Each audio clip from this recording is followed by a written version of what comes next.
हाँ जी बच्चों, कैसी चल रही है आपकी प्रिपरेशन? DSSB का एग्जाम आपका पास में है। जो इस चैनल से कनेक्टेड है विनय कक्षा से, आपको पता होगा कि जीके और इंग्लिश की वीडियोस रोज रेगुलर बेसिस पे डल रही है और साथ साथ अपडेट्स भी डल रहे हैं। तो और जो टेलीग्राम से कनेक्टेड है, वहाँ पे हमारे रोज quizzes, questions, important question, past year questions, current affair सब कुछ डिस्कस हो रहा है। तो अगर आप कनेक्टेड नहीं है तो ज्वाइन करके उसका फायदा उठा सकते हैं, बिकॉज एग्जाम में बहुत ही कम टाइम रह गया। और लास्ट के टाइम पे आप जितना करंट अफेयर, जितने इंपॉर्टेंट क्वेश्चन, जितना प्रीवियस ईयर क्वेश्चन डिस्कस कर लेंगे, रिवीजन कर लेंगे, तो आपको ही फायदा होगा। क्या? बिकॉज कंपटीशन बहुत है। एंड इस चीज का ध्यान रखना है साथ साथ कि जो ये वीडियोस है इनके थ्रू हम प्रीवियस ईयर क्वेश्चन डिस्कस कर रहे हैं, और ये एएसओ का आया हुआ DSSB का एग्जाम है। तो मैं जनरल सेक्शन कवर कर रही हूँ। मेरा नाम प्रिया ठाकुर है, और आप मुझे यहाँ ठाकुर मैम से भी जान सकते हैं। तो आज का क्वेश्चन स्टार्ट करते हैं। पहला, विच of the following is the largest ethnic group? तो एथनिक ग्रुप को हम क्या बोलते हैं हिंदी में? एथनिक ग्रुप को हम जातीय समूह बोलते हैं। तो जातीय समूह उसने किसका पूछा है अभी? हाँ जी, जातीय समूह पूछा गया है श्रीलंका का। तो श्रीलंका का मैं आपको बता देती हूँ। श्रीलंका में, बिकॉज ये आपकी जो बेसिक पॉलिटी की बुक है, एनसीईआरटी की बुक्स है, उसमें मेंशन है कि श्रीलंका में आपके सिन्हाला एथनिक ग्रुप क्या होता है? एक भाषा और एक कल्चर को बोलने वाले एक समूह के लोग। तो सिन्हाला लैंग्वेज बोलने वाले कुछ लोग हैं वहां पे। तमिल देन बोलने वाले कुछ लोग हैं, फिर आपके कुछ दूर हैं, दूसरे हैं मूल। तो तमिल्स में आपके दो तरह के तमिल्स आपको देखने को मिलते हैं। एक तो श्रीलंकन तमिल्स है, जो वहीं से ओरिजिनेटेड है, ठीक है, उनके एंसेस्टर, उनके पूर्वज। और हमारे कुछ पूर्वज, इंडिया से कुछ पूर्वज श्रीलंका चले गए थे, तो उन्हें हम इंडियन तमिल्स वहां पे बोलते हैं, श्रीलंकन इंडियन तमिल्स। ठीक है। और सिन्हाला बोलने वाले जो लोग हैं वो बहुत ही ज्यादा वहां पे है। कितने हैं आपके? लाइक कुछ अराउंड 74%। और आपके जो तमिल है वो 18% है। उसमें से इंडियन तमिल्स आपके 5% है। तो बच्चे कितने? 13% श्रीलंकन तमिल्स है, और मूर आपके बच्चे कुछ 9 से 10% है। ठीक है। तो आपको आंसर मिल गया कि सिन्हाना बोलने वाले सबसे ज्यादा हैं ना। और ये कौन से धर्म के होते हैं? यूजुअली ये बौद्ध धर्म के होते हैं। ठीक है, बुद्धिस्ट रिलीजन अपना फॉलो करते हैं। अगला क्वेश्चन, कि प्राइमरी पिगमेंट क्या रिस्पॉन्सिबल है फॉर एब्जॉर्प्शन इन फोटोसिंथेसिस? तो फोटोसिंथेसिस आपको पता है, ये फोटोसिंथेसिस क्या होता है? कि जो कोई अगर पौधा होता है, अगर कोई आपका पौधा है, तो वो सनलाइट से क्या करता है? उसकी जो पत्तियां होती है उसमें क्या प्रेजेंट होता है? उसमें स्टोमेटा प्रेजेंट होता है। और वो स्टोमेटा क्या करता है? सूरज की रोशनी को एब्जॉर्ब करके अपना क्या बनाता है? खाना बनाता है। तो फूड कैसे बनाता है अपना? तो प्लांट फूड कैसे बनाता है? वो पानी का यूज करता है, और हवा से क्या लेता है? हवा से वो CO2 लेता है। तो इसकी एक रिएक्शन होती है। देखो क्या होती है इसकी रिएक्शन। आप CO2 लेंगे, उसमें क्या डालेंगे? H2O लेंगे। फिर जो बीच में एक पिगमेंट प्रेजेंट होता है, जो सनलाइट को क्या करता है? एब्जॉर्ब करता है। ठीक है। वो जो पिगमेंट होता है उसका नाम क्या है? बहुत इंपॉर्टेंट है, क्लोरोफिल। क्लोरोफिल के बिना फोटोसिंथेसिस खाना बना ही नहीं सकते अपने प्लांट्स। तो वो क्या करता है? क्लोरोफिल जैसे ही उसको ये दोनों चीजें मिलती है, वो सनलाइट से हीट लेके, गर्माहट लेके क्या बनाता है? C6H12O6, जो कि स्टार्च की फॉर्म में भी स्टार्च के फॉर्म में भी पौधों में प्रेजेंट होता है ना। और पौधे क्या छोड़ते हैं हवा में? ऑक्सीजन छोड़ते हैं, तो वो ऑक्सीजन रिलीज करता है बाद में। ओके, ये तो हो गई आपकी क्लोरोफिल की वजह से फोटोसिंथेसिस रिएक्शन। और एक रिएक्शन और होती है, वो भी मैं आपको बता देती हूँ, सिमिलर रेस्पिरेशन रिएक्शन आपने सुनी होगी, उसको हम बोलते हैं श श्वसन। श्वसन। इसको ऐसे लिखेंगे इंग्लिश में, रेस्पिरेशन। तो रेस्पिरेशन रिएक्शन क्या होती है? तो हो गए इनका खाना बना। अब हमारी बॉडी में ऑलरेडी ग्लूकोज प्रेजेंट होता है, C6H12O6 ऑलरेडी प्रेजेंट होता है। तो जब मैं सांस लेती हूँ, मैं बाहर से ऑक्सीजन लेती हूँ, तो वो किस में कन्वर्ट हो जाता है? मेरी बॉडी में से CO2 कन्वर्ट निकलेगी, और H2O होगा, और वो क्या होगा? गर्मी, हीट हीट रिलीज होती है, ठीक है, बॉडी में। तो ये आपकी कौन सी रिएक्शन कहलाती है? रेस्पिरेशन। इसमें मैं आपको इसको परफेक्ट लिख देती हूँ, बिकॉज जो एक्चुअल रिएक्शन हो गया C6H12 से, यहाँ पे 6 लगता है बैलेंस करने के लिए, यहाँ पे भी 6 लगता है, और यहाँ पे भी आपका 6 लगता है। ठीक है, करेक्ट आंसर आपको मिल गया, और एक एक्स्ट्रा पॉइंट मैंने आपको बता दिया। तीसरा question, the parliament of India. तो पार्लियामेंट को हिंदी में क्या बोलते हैं? अपना संसद।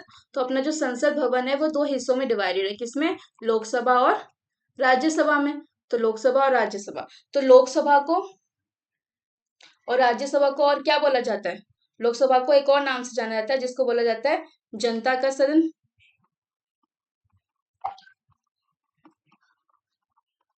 ठीक है, और राज्यसभा को क्या बोला जाता है अपना? राज्य परिषद। हाँ, तो लोकसभा में के बारे में आपको क्या बताना चाहिए? आपको आंसर तो देखो पता ही है, लोकसभा और राज्यसभा, और तीसरा प्रेसिडेंट भी संसद का आपका बहुत ही इंपॉर्टेंट हिस्सा होता है।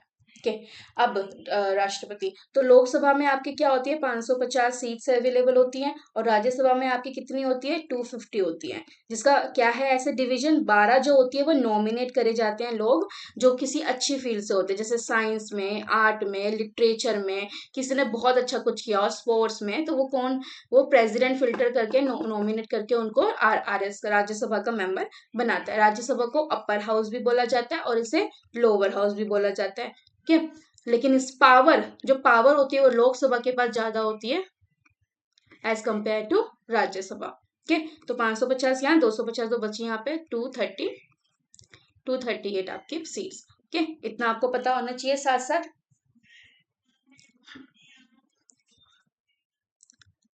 अगर इंग्लिश में जानना है तो इसे हाउस ऑफ पीपल भी बोलते हैं और उसे काउंसिल स्टेट भी बोला जाता है। हाँ जी, एवरेज टेम्परेचर चाइना में ड्यूरिंग कोल्ड वेदर सीजन क्या रहता है? अब देखो ये क्वेश्चन क्यों पूछा गया, टेम्परेचर से आपका क्या लेना देना? हर एक स्टेट का टेम्परेचर तो आप याद नहीं करोगे, लेकिन इसके पीछे ना ज्योग्राफी है, ज्योग्राफी का आपका क्या है कंसेप्ट, तापमान क्या है। तो अगर आपने पढ़ा है अपनी 9th 10th की एनसीईआरटी में, एसएसटी पढ़ी थी, तो जो नीचे वाला जो पोर्शन है इंडिया का ऐसा वी शेप में, यहाँ आसपास क्या है आपका? पानी पानी है, समुद्र है। तो ये क्या है आपका? Coastal areas. अब कोस्टल एरिया के बारे में बहुत इंपॉर्टेंट फैक्ट है, इनका जो टेम्परेचर रहता है ना वो मॉडरेट रहता है।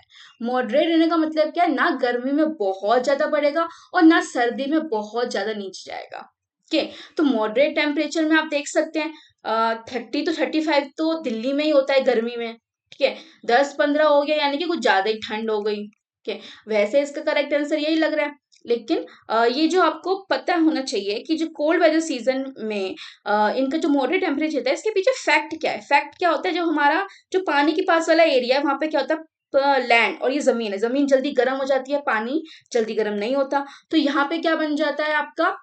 जमीन जब जल्दी गर्म हो जाती है तो यहाँ लो प्रेशर बन जाता है और यहाँ हाई प्रेशर बन जाता है, तो विंड की ऐसे मूवमेंट चलती रहती है सुबह भी और रात में भी। तो इसकी वजह से क्या होता है? ना ज्यादा ठंडी होती है ना ज्यादा गर्मी होती है। तो कोस्टल एरिया में जो आपका टेम्परेचर रहता है वो ऑलमोस्ट मॉडरेट ही रहता है। तो कितना रहेगा? 24 से 25 रहता है।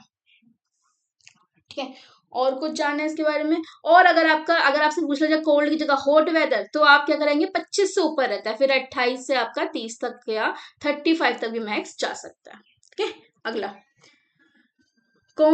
निम्नलिखित में से अंग्रेजी में किसी भारतीय लेखक द्वारा लिखा गया पहला उपन्यास यानी कि पहली नॉवल इंग्लिश में लिखी गई थी, वो किसने लिखी थी? कौन था? और ये इंपॉर्टेंट इसलिए क्यों हो गया? बिकॉज वो पहली इंग्लिश नॉवल इंडियन ऑथर, किस इंडियन ऑथर ने लिखी थी, तो इसलिए ये इंपॉर्टेंट हो गया। तो क्या है आपका पहली इंग्लिश नॉवल? आंसर, इसका करेक्ट आंसर है, क्या नाम था उस नॉवल का? वो था राजमोहन वाइफ। और ये लिखी किसने थी वो आपको साथ साथ में आपको बता देती हूँ, बंकिम चंद्र चट्टोपाध्याय। ठीक है, और ये कौन से साल में लिखी गई थी? 1864 में। तो हमारे पीडीएफ्स हैं ऐप में, उसमें स्टैटिक जनरल नॉलेज के क्वेश्चंस है, तो उसमें बुक्स हैं इंपॉर्टेंट बुक्स। और अभी देखना आपके जितनी मैंने पिछली वीडियोस डिस्कस करी हैं उसमें भी इंपॉर्टेंट बुक्स आई हैं, बार बार रिपीटेड हुई हैं। ठीक है, अगला क्वेश्चन है सेंसस। देखो बहुत बार रिपीट हुआ है सेंसस 2011, मतलब इसमें तो अगर आप कहो तो अलग से वीडियो भी बना देते हैं, सारे के सारे इंपॉर्टेंट पॉइंट्स में लेते हैं, मतलब हर पेपर में एक क्वेश्चन तो है ही सेंसस का। और ये जो क्वेश्चन है इसमें देखिए आपको इनकरेक्ट टच करना है, इनकरेक्ट ढूंढना है। तो आपको सारे फैक्ट पता होने चाहिए कि इंडिया की पॉपुलेशन ग्रोथ परसेंटेज 2001 से 2011 में कितनी परसेंट बढ़ी।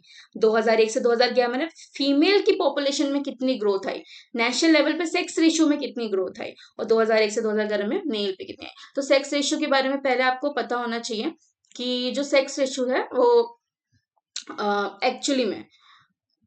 एक्चुअली में कितना होता है और उसका मीनिंग क्या होता है। इसका मतलब ये होता है कि आपका जो 1000 होता है उस पे फीमेल कितनी है ना, पर 1000। तो अगर आप जैसे कि देख पा रहे हैं 2021 से 2011 तक आपका 919 से 927 का इंक्रीमेंट हुआ है। तो अगर इसमें प्लस करेंगे तो कितना इंक्रीमेंट होगा, आपका 8 पॉइंट्स का इंक्रीमेंट होगा। और यहाँ पे इन्होंने कितना लिखा हुआ है, 7 पॉइंट्स का, बट एक्चुअली में तो ऐसा कुछ भी नहीं था। ठीक है, तो ये तो मेरा इनकरेक्ट हो गया। क्या ये बिल्कुल करेक्ट है? हाँ, ये स्टेटमेंट सारी करेक्ट है।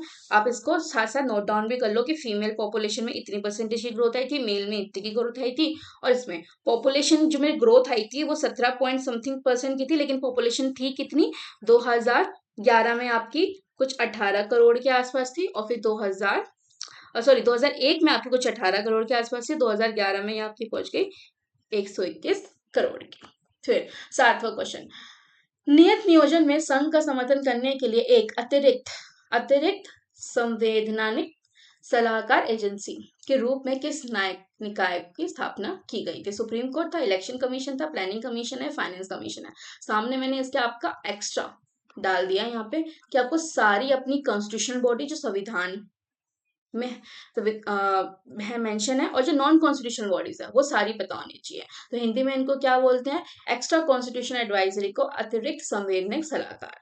तो आप देखिए मेरे ख्याल से आंसर आपको मिल गया। जो इंपॉर्टेंट मैं आपको बताती हूँ, तो प्लानिंग कमीशन का अब नीति आयोग बोला जाता है, वो हमारी नॉन कॉन्स्टिट्यूशनल और एक्स्ट्रा कॉन्स्टिट्यूशनल बॉडी है। अभी देखिए इसमें आपको और जो नाम याद रखने हैं, थर्ड में आप देख रहे हैं नेशनल ह्यूमन राइट कमीशन, उसको NHRC भी बोलते हैं, वो याद रखना कि वो नॉन कॉन्स्टिट्यूशनल बॉडी है। CBI देख रहे हैं आप, central bureau of investigation, non constitutional body है।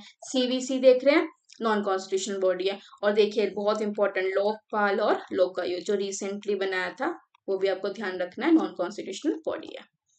नेक्स्ट, हाँ, हमारा ऐप है विनय कक्षा के नाम से, ठीक है, गूगल पे आपको मिल जाएगा, आप इसको इंस्टॉल कर सकते हैं और सारी PDF एंड ऑल सब कुछ इसमें है। स्टडी मटेरियल डाउनलोड कर सकते हैं, बहुत सारी वीडियोस भी हैं, वो भी ले सकते हैं, वो भी देख सकते हैं। मॉक टेस्ट भी है और कोर्सेज भी हैं।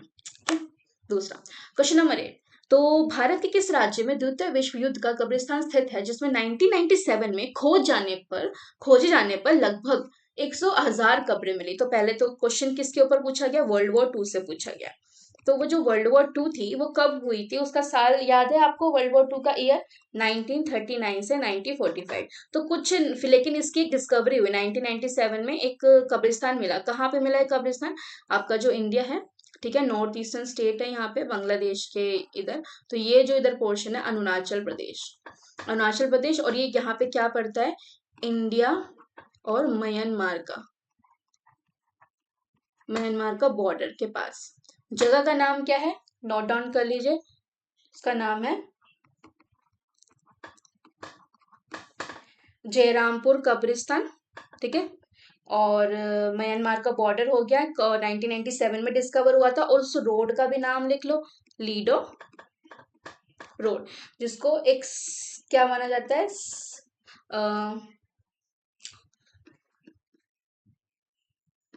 स्टिल WELL रोड, स्टिलवेल के नाम से भी जाना जाता है, लीडो रोड या Stilwell road, Jairampur, India Myanmar के बॉर्डर में है। तो आंसर आपको मिल गया कि ये सिमेंट्री कब्रिस्तान हमें कहाँ मिला था, ये हमें मिला था अरुणाचल प्रदेश। नेक्स्ट, कौन सा मैकेनिज्म है जो अलाउ करता है सेंट्रल गवर्नमेंट को कि वो डायरेक्टिव इशू करे to state to ensure compliance with union law? तो ये एक आर्टिकल है जहां पे बोला गया है कि जो केंद्र सरकार होती है वो क्या कर सकती है, जो राज्य पे आपकी स्टेट लेवल पे जो सरकार है उनको निर्देश दे सकती है कि आप कोई ऐसा कानून नहीं बनाएंगे जो कानून हमने बनाया वो उसको कॉन्ट्राडिक्ट कर रहा है, उसके अगेंस्ट में हो, ठीक है। तो क्या ये फाइनेंस कमीशन डायरेक्टिव है? नहीं, कुछ भी नहीं होता। इमरजेंसी तो मैं आपको बता देती हूँ, इमरजेंसी आपकी जो कॉन्स्टिट्यूशन है, संविधान में मेंशन है, वो आपके पार्ट 18 में है। और मेन जो आर्टिकल है वो नेशनल इमरजेंसी है, जब कोई थ्रेट लगता है कि अटैक हो सकता है कुछ, तो नेशनल इमरजेंसी लगा देते हैं। 356 में प्रेसिडेंशियल रूल लगा देते हैं। प्रेसिडेंशियल रूल इस क्वेश्चन से कनेक्टेड है, ठीक है, आंसर ये नहीं है बट कनेक्टेड है। क्यों? क्योंकि अगर लगेगा कि वो सेंटर को नहीं, वो कॉन्स्टिट्यूशन को नहीं फॉलो कर रहा आपका स्टेट, तो क्या करेगा, प्रेसिडेंशियल रूल जाता है, जहां पे जो प्रेसिडेंट बोलेगा वही चलेगी। और फाइनेंस कमीशन का आर्टिकल, फाइनेंशियल इमरजेंसी अगर लग जाए कि इंडिया में आर्थिक स्थिति सही नहीं चल रही, तो 360 फाइनेंशियल इमरजेंसी का आर्टिकल है। तो देखिए जो आपका ऐसा करेक्ट आंसर है वो 256 है। तो 256 में एग्जैक्टली यही वर्ड्स लिखे हुए हैं जो इसमें क्वेश्चन में लिखे हुए हैं। ठीक है, ये आपको ध्यान रखना है। और 257 अगर मैं आपको बता दूं तो उसमें वो क्या देता है, डायरेक्टिव्स देता है। डायरेक्टिव माने निर्देश देता है कि ऐसा ऐसा करिए, ताकि कुछ भी जो भी हम कर रहे हैं, जो भी हम लॉ बना रहे हैं, कानून बना रहे हैं, वो आपके कानून से या आपके एक्शन से इसमें कॉन्ट्राडिक्ट ना करे, कंफ्लिक्ट ना हो उस चीज को लेके। अगला question number 10, which of the following factor influences the temperature या rainfall pattern of a place. Temperature माने वहां का तापमान, ठीक है, रेनफॉल माने बारिश का जो पैटर्न है वो किन फैक्टर्स की वजह से इफेक्ट होता है। तो देखिए, आपने अगर अगेन जियो से क्वेश्चन है और आपके एनसीईआरटी का ही क्वेश्चन है, तो क्लाइमेट आपने पढ़ा होगा, वेदर के बारे में आपने पढ़ा होगा, यानी कि आपने मौसम के बारे में पढ़ा होगा भारत के। तो मौसम जो है वो किसकी वजह से, जो आपका भारत है वो अर्थ के इक्वेटर पे या 8°4 नॉर्थ पड़ता है, यहाँ पे स्थित है, ठीक है। तो यहाँ से शुरू होता है उसका। तो ये जो है इक्वेटर के पास है, ये ट्रॉपिकल कंट्री में आता है, ऊपर का थोड़ा सा पोर्शन सब ट्रॉपिकल कंट्री में आता है। तो सूरज के बिल्कुल सामने है, सूरज के बिल्कुल सामने है। तो पहला फैक्टर आपको कौन सा इफेक्ट करता है, जिससे उसकी वो वहां पे उस स्टेट में, उस कंट्री में, उस देश में वहां पे गर्मी होगी, सर्दी होगी, क्या बताता है पहला फैक्टर, वहां का लैटिट्यूड कितना होना चाहिए। 8°4 30° है। ऊपर रशिया में लेंगे, वहां ठंड रहती है, चाइना में ठंड रहती है, ठीक है, ऐसा क्यों रहता है, यहाँ आर्टिक पार्ट है वहां ठंड रहती है, तो लैटिट्यूड की वजह से। दूसरा आपका आता है जो उसमें लिखा हुआ है ऑल्टीट्यूड। ऑल्टीट्यूड क्या होता है, ऊंचाई, ठीक है। ऊंचाई माने कि पहाड़ आपने देखे। अब आप देखिए, दिल्ली से एकदम आप उत्तराखंड जाएंगे और पहाड़ वाले एरिया में जाएंगे, जितना ऊपर जाते जाएंगे, जितना ऊपर जाते जाएंगे, टेम्परेचर नीचे गिरता जाएगा। और तीसरा फैक्टर मैं आपको बता दूं, प्रेशर ऑफ विंड्स। अभी मैंने आपको बताया कि कोस्टल एरियाज जो होते हैं वहां पे टेम्परेचर मॉडरेट रहता है, क्यों रहता है, बिकॉज जो जमीन है वो जल्दी गर्म होती है, जल्दी ठंडी होती है, उसकी वजह से क्या बनता है, हवा बनती है। हवा से लो प्रेशर हाई प्रेशर की तरफ मूवमेंट होता रहता है, सर्कुलर मूवमेंट, और टेम्परेचर क्या रहता है, एकदम मॉडरेट रहता है वहां पे। तो ये तीन मेन फैक्टर है। लैटिट्यूड, वैसे तो बहुत सारे फैक्टर है, लेकिन ये तीन मेन फैक्टर है, लैटिट्यूड, ऑल्टीट्यूड, प्रेशर और विंड्स की वजह से, प्रेशर एंड हवाओं की वजह से क्या रहता है, टेम्परेचर में फर्क होता है। टेम्परेचर और बारिश, बारिश कौन लेके आता है, हवाएं लेके आती है। यहाँ पे आपका भाप बन के पानी उड़ेगा, और जैसे ही आपकी हवा चलेंगी, वो हवा क्या लेके जाएंगी, इसको यहाँ लेके जाती है, बारिश को, नमी को वहां लेके जाती है, बादलों को वहां लेके जाती है, जिसकी वजह से केरला में क्या आती है, सबसे पहले मानसून जो आता है वो आपके भारत में केरला में आता है, यहाँ नीचे। कौन से महीने में, जून की स्टार्टिंग से ना।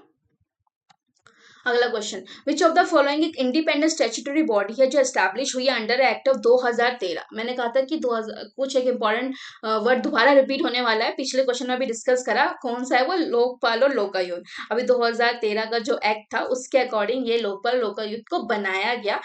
लोकपाल बनाया गया आपका यूनियन लेवल के लिए, और लोकपाल बनाया गया अपने स्टेट लेवल के लिए। क्यों बनाया गया, क्योंकि करप्शन से रिलेटेड अगर कोई भी केस होता है, किसके अगेंस्ट, सेंट्रल गवर्नमेंट के अगेंस्ट, तो आप लोकपाल में जाके कंप्लेन कर सकते हैं। प्राइम मिनिस्टर या कोई मिनिस्टर, कोई भी मिनिस्टर, तो आप लोकपाल में कंप्लेन कर सकते हैं। लोकायुक्त वही सेम मिनिस्टर्स अगर स्टेट लेवल पे करप्शन कर रहे हैं, ठीक है, तो लोकायुक्त में। और मैं ये इंपॉर्टेंट नाम है, अटॉर्नी जनरल ऑफ इंडिया, जो गवर्नमेंट ऑफ इंडिया का लॉयर होता है, जो गवर्नमेंट ऑफ इंडिया को रिप्रेजेंट कर रहा होता है कोर्ट में, अगर उनके अगेंस्ट कोई केस होता है, तो वो कौन से आर्टिकल में मेंशन है, 76 में, एक अटॉर्नी जनरल ऑफ इंडिया होता है। इलेक्शन कमीशन, जो जब आपके भारत में लोकसभा राज्यसभा के इलेक्शन होते हैं, सारी ड्यूटी ईवीएम का से लेके वोटिंग में, क्या नाम है, पर्सन के काउंट में, रजिस्ट्रेशन में, सारा इलेक्शन कमीशन देखती है। रूल्स एंड फॉलो हो रहे, पार्टीज फॉलो कर रही कि नहीं, आर्टिकल 324 के अकॉर्डिंग। और कंट्रोलर एंड ऑडिटर जनरल तो आपका देखिए ऑडिट करता है गवर्नमेंट के अकाउंट को कि वो सही है कि नहीं, वो आर्टिकल 148 में मेंशन है। क्वेश्चन नंबर 12 किस पे आया हुआ है आपका, फॉरेस्ट एक्ट से आया हुआ है। फॉरेस्ट एक्ट भारत के 2021 में राज्य वन रिपोर्ट आई थी, तो उसमें ये पूछा गया सबसे लोवेस्ट परसेंटेज जोग्राफिकल एरिया में किसकी है, उसकी जोग्राफिकल एरिया मतलब कि उसका एरिया जितना है उसके अकॉर्डिंग उसकी कुछ 3% 2% क्या है, सिर्फ एरिया है वहां पे, सिर्फ जंगल का। तो वो कौन से स्टेट में, गुजरात में, हरियाणा में, राजस्थान में, उत्तर प्रदेश में। तो अगर आप यहाँ पे रिपोर्ट देख रहे हैं, तो ये मैंने जो फोटोज लगाई हैं ऐसे नहीं लगाई, इंपॉर्टेंट लगाई हैं, क्योंकि फोटोज के थ्रू चीजें याद रहती हैं। तो इंडिया का जो है टोटल कवरेज कितना है, कुछ अराउंड 25%। और आप देख रहे हैं एरिया वाइज इनका सबसे ज्यादा है, मध्य प्रदेश, अरुणाचल प्रदेश, छत्तीसगढ़, और परसेंटेज वाइज इनका ज्यादा है, लक्षद्वीप, मिजोरम, इंडा। तो कम किसका है आपका, हरियाणा का। तो सिर्फ कम नहीं याद रखना, कम के साथ साथ ज्यादा भी याद रखना। अगला, the autography of unknown India, तो हमारे किसने ये वर्क लिखा है, तो ऑटोग्राफी लिखी थी, अननोन एक आत्मकथा लिखी थी, ठीक है। Significant one the history of Indian literature was written by किस फिगर ने लिखी थी, तो आपका नाम क्या है, हम्म क्या आपको इसका आंसर पता है? निराशी चौधरी। लेकिन डायरेक्ट क्वेश्चन है, डायरेक्ट आंसर है, फैक्ट याद करना है, पीडीएफ है हमारे पास, स्ट्रेटेजी के सब आप ऐप से डाउनलोड कर सकते हैं। 1951 में लिखी थी, जिसमें history of India literature explain करा था। नाम क्या है? Autography of unknown India. Standing committee आया और एडहॉक कमेटी आया। तो देखिए, स्टैंडिंग कमेटी और एडहॉक कमेटी। तो स्टैंडिंग कमेटी क्या होती है, नेचर क्या होता है स्टैंडिंग कमेटी का? ये परमानेंट होगी। और एडहॉक कमेटी का क्या होगा? ये टेम्पररी होगी। परमानेंट माने एक बार बन गई तो हमेशा काम करेगी, कंटिन्यूस काम करती रहती है। और वो, इसको एक टास्क दिया जाएगा, वो टास्क जैसे ही खत्म हो जाएगा तो ये क्या हो जाएगी? डिसॉल्व हो जाएगी, खत्म हो जाएगी। ठीक है, इसको यूजुअली कुछ अर्जेंट नीड पड़ जाती है, एकदम कोई केस हुआ, जैसे कोरोना वगैरह आया तो हमने एक एडहॉक कमेटी बना दी उसको एनालाइज करने के लिए। ठीक है, और ये जैसे हर साल बजट निकालना है, हर साल आपको काउंट करना है, कुछ पॉपुलेशन काउंट करनी है, डेटा निकालना है, उसके लिए स्टैंडिंग कमेटी हो गई कि हर साल की करप्शन रिपोर्ट्स ये सब, के हर साल फाइनेंस से रिलेटेड डिसीजन। तो आंसर मिल गया आपको? दिख रहा है कहीं पे परमानेंट? और यहाँ दिख रहा है हमें, ये परमानेंट है, ये टेम्पररी है। ये इलेक्टेड नॉमिनेटेड, कुछ फर्क नहीं पड़ रहा। फाइनेंशियल मैटर, ये ऐसा कुछ भी नहीं है। Report to the house, report to the speaker, ऐसा कुछ भी नहीं है। ठीक है, तो क्या है आपका सेकेंड ऑप्शन करेक्ट है। दूसरा, तो बायो से क्वेश्चन है, क्या पूछा गया? फंक्शन के निगलने के दौरान जो एपीग्लोटिस, स्वेलिंग के टाइम पे एपीग्लोटिस आपकी बॉडी का एक पार्ट है जो कहाँ प्रेजेंट है आपके, हाँ यहाँ कहीं प्रेजेंट है आपका। तो वो क्या करता है आपको, क्या क्या, क्या हेल्प करता है? देखिए इसमें दिखाया फोटो में कि जैसे कोई चीज स्वेलो करी जा रही है। अब वो जो स्वेलो करी जा रही है वो यहाँ भी जा सकती है और यहाँ भी जा सकती है। तो एक तरफ से आपकी सिर्फ हवा जानी चाहिए जहां पे आप सांस ले रहे हैं। तो सांस किसके थ्रू जाती है? आपकी विंड पाइप के थ्रू जाती है। विंड पाइप को हम ट्रैकिया भी बोलते हैं। ठीक है, और उसमें खाना तो नहीं जाना चाहिए, तो वो खाना को खाने की वाली पाइप के थ्रू भेजता है आपके पेट तक, और हवा आपके लंग्स तक जाती है। तो वो कौन सेपरेट करता है? या आपका एपिग्लोटिस करता है। तो कुछ चबाओगे या कुछ खाओगे तो वो क्या करेगा, ताकि फूड आपके लार्निक्स में ना चले जाए, जहां से आपकी आवाज निकलती है। इसलिए वो इसका मेन काम यही होगा। ठीक है, ब्रीथ करने में हेल्प करता है, साउंड प्रोड्यूस करने में, ऐसा कुछ नहीं है। Next, which of the following एक एग्जाम्पल है कोलाइडल सोल्यूशन का फाउंड इन द किचन। देखिए कोलाइडल सोल्यूशन क्या होता है। निम्नलिखित कौन सा उदाहरण रसोई घर में पाया जाता है सामान्य कोलाइडल विलयन का? तो विलयन क्या होता है? सॉल्यूशन, जब दो चीजों को मिलाया जाता है। तो आप देखेंगे पानी के अंदर अगर आप क्या डालेंगे, सॉल्ट डालेंगे तो आराम से घुल मिल जाएगा। शुगर डालेंगे, बिल्कुल घुल मिल जाएगा। ठीक है, लेकिन अगर आपने मिल्क देखा है, दूध देखा है, तो क्या होगा इसमें ना, इसके पार्टिकल्स ऐसे ऐसे घूमते रहते हैं, इधर उधर दिखते भी हैं कभी कभी, या ऐसे घूमते रहते हैं। इट इज नॉट, इनके जो पार्टिकल्स होंगे जब चीनी से मिला दोगे पूरे उसमें फैल जाएगा इक्वली, और इसमें कहीं पे डार्क होगा, कहीं पे हल्का होगा, ऐसा होता है। ठीक है, अब इसका एक और प्रॉपर्टी आती है कि जब हम इसमें से ना टॉर्च की लाइट पास करवाते हैं तो क्या होता है, इसमें से लाइट टूट जाती है, बिखर जाती है, और इसमें से जो लाइट पास कराते हैं वो बिल्कुल स्ट्रेट चली जाती है। ठीक है, तो सोल्ट वाला तो नहीं है इसका आंसर। ऑयल और विनेगर तो क्या होते हैं, नहीं, इनके तो ये सस्पेंड हो जाते हैं, इनके पार्टिकल्स नहीं। शुगर होती है, नहीं, तो कॉफी ही इसका आंसर बचा है करेक्ट। ठीक है, साइज भी बता दूं मैं आपको कि इसका जो साइज होता है, इसको इंग्लिश में क्या बोलते हैं, टॉर्च वाला जो इफेक्ट देखने को मिलता है ना, ये टिंडल इफेक्ट बोलते हैं। कि हाँ टिंडल इफेक्ट इसमें होता है, अगर तो बोलोगे यस टिंडल इफेक्ट इसमें होता है। इसके जो साइज होते हैं वो 1 से 1000 नैनोमीटर होते हैं। नैनोमीटर माने मीटर का भी, मीटर से भी बहुत छोटा। कौन सी book was written by Ram Manohar Lohia critic, जिसमें क्या करा था उन्होंने, आलोचना करते हुए राम मनोहर लोहिया के द्वारा लिखी गई पुस्तक कौन सी है? तो ऑटोग्राफी अननोन तो इंडिया नहीं, अभी तक पढ़ के आए हैं। ठीक है, तो guilty man of India partition है, या इंडिया मीन्स फ्रीडम है, या story of my experiment with truth है? तो इसका नाम क्या है? Guilty man of India partition है, जहां पे उन्होंने हमारे जो फ्रीडम फाइटर्स या जिनकी भी फाइट थी उनके आलोचना करते हुए कुछ अपना अपना पॉइंट ऑफ व्यू लिखा है। Okay, तो कौन से साल में आई थी? 1960 में आई थी। नेक्स्ट, 18वां क्वेश्चन, मालदीव। तो इंडिया का पूछा जाता है कि इंडिया के जो पानी के पास हमारे इंटरनेशनल इंडिया का, आपको ये पता है आपके जो बॉर्डर है इंडिया का, सॉरी ऐसे मैंने कहा, और ये तो इंडिया में आपका क्या है, नेपाल है यहाँ पे इंटरनेशनल कंट्री, फिर आपका भूटान है यहाँ पे, यहाँ बांग्लादेश है, चाइना है हमारे बॉर्डर के पास, पाकिस्तान है हमारे बॉर्डर पे, अफगानिस्तान है लैंड बॉर्डर पे, और म्यांमार है हमारे बॉर्डर पे। लेकिन पानी के पास कौन से, यहाँ पे आपका श्रीलंका है, और उसके नीचे यहाँ पे क्या है आपका मालदीव से, ठीक है। और यहाँ पे आपका बे ऑफ बंगाल है, तो बे ऑफ बंगाल के नीचे आपका एक आइलैंड पड़ता है पास में। वो कौन से आइलैंड पड़ते हैं? अंडमान और निकोबार आइलैंड पड़ते हैं। और जो आपका यहाँ पे अरेबियन सी है इंडिया के इस तरफ, यहाँ पे आपका लक्षद्वीप आइलैंड पड़ता है। मैप याद करो इंडिया का, मैप पे एक अलग से वीडियो चाहिए तो आप बता सकते हैं कमेंट सेक्शन में। लक्षद्वीप आइलैंड पड़ता है, तो ये जो लक्षद्वीप आइलैंड के साउथ में मुझे मालदीव दिख रहा है ना, तो आंसर मुझे मिल गया लक्षद्वीप आइलैंड, ठीक है।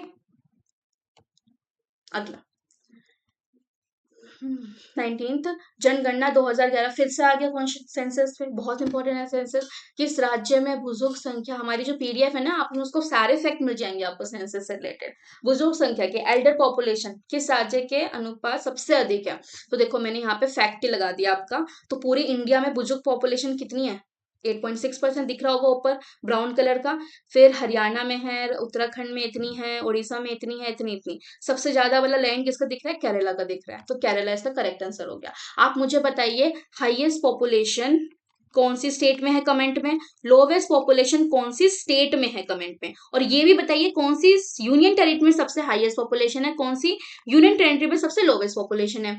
फिर बताइए पॉपुलेशन डेंसिटी कैसी है सबकी, ठीक है। और फीमेल सेक्स रेशियो सबसे हाई कहाँ पे है और सबसे लो कहाँ पे है। लिटरेसी रेट सबसे हाई कहाँ पे है और सबसे लो कहाँ पे है, ठीक है। ये चीजें पता होनी चाहिए क्योंकि पेपर में पूछी गई हैं बार बार। लिखिए और रिवाइज करिए साथ साथ टाइम के साथ साथ। अगला, अर्थ का शेप एक्चुअली में क्या है? देखो आप बचपन से पढ़ते आए थे कि अर्थ मैथ्स में हम स्पेयर की तरह भी लेके चलते हैं, पर फिर हमने साइंस में ये भी पढ़ा थोड़ा सा कि यार अर्थ हमारी थोड़ी सी इलेप्टिकल शेप में है। बिल्कुल ट्रू है, बिकॉज पोल्स पे क्या है, थोड़ी सी फ्लैटेंट है, चपटी है, और यहाँ पे थोड़ी सी फैली हुई है। तो जो आपका रेडियस होता है ना अर्थ का, वो इक्वेटर पे ना बड़ा होता है, इक्वेटर पे बड़ा होता है अगर आप जो रेडियस पोल के पास होगा उससे कंपेयर करेंगे। इससे हमारी ग्रेविटी पे भी फर्क पड़ता है कि ग्रेविटी आपको कहाँ ज्यादा देखने को मिलती है, यहाँ ज्यादा देखने को मिलती है या कम देखने को मिलती है। तो जब अपना वेट तोलेंगे ना अलग अलग जगह पे, तो अलग अलग आता है क्योंकि वेट आपका फोर्स पे डिपेंड होता है, ठीक है। ये साइंस का हो गया कुछ ज्यादा, लेकिन अभी आप शेप पे फोकस करिए। शेप पे क्या बोला है, होती है या स्पेरॉइड होती है या जियोड होती है। तो करेक्ट आंसर देखो जियोड है, उसमें ना हिंदी में भी लिखा है भू आकृति, उसको नाम ही दिया जियोइड। कोई ऐसा अर्थ की जो शेप है ना उसके लिए स्पेशल वर्ड है जियोइड। क्या होता है, अर्थ की जो शेप है उसमें क्या होता है, यहाँ मान लो समुद्र है, यहाँ मान लो समुद्र है, तो ये पोर्शन कट जाता है। तो कुछ ऐसा करके यहाँ से ऐसा गोल करके फिर यहाँ से समुद्र का ऐसा करके कुछ ऐसा बन जाता है। तो वो कुछ अलग ही शेप है, not defined, not specific word for it, तो उसको एक नाम दे दिया जियोइड, ठीक है। आज के लिए हमारे क्वेश्चन इतने। कोई भी पर्सनल डाउट हो या कोई भी क्वेरी हो तो आप इंस्टा प्रोग्राम प्रोफाइल में मेरी प्रिया ठाकुर _432 पे भी कोऑर्डिनेट कर सकते हैं या विनय कक्षा पे कर सकते हैं। हमारा ऑफिशियल नंबर है नीचे यहाँ मेंशन है। टेलीग्राम चैनल जरूर ज्वाइन कर लीजिए बिकॉज सारी इंपॉर्टेंट अपडेट उसी पे डल रही है, रोज डल रही है, रोज काम हो रहा है, ठीक है। और ये भी ऑफिशियल नंबर है, और 8882106 156 पे भी कोऑर्डिनेट कर सकते हैं, ठीक है। That's it for today, thank you.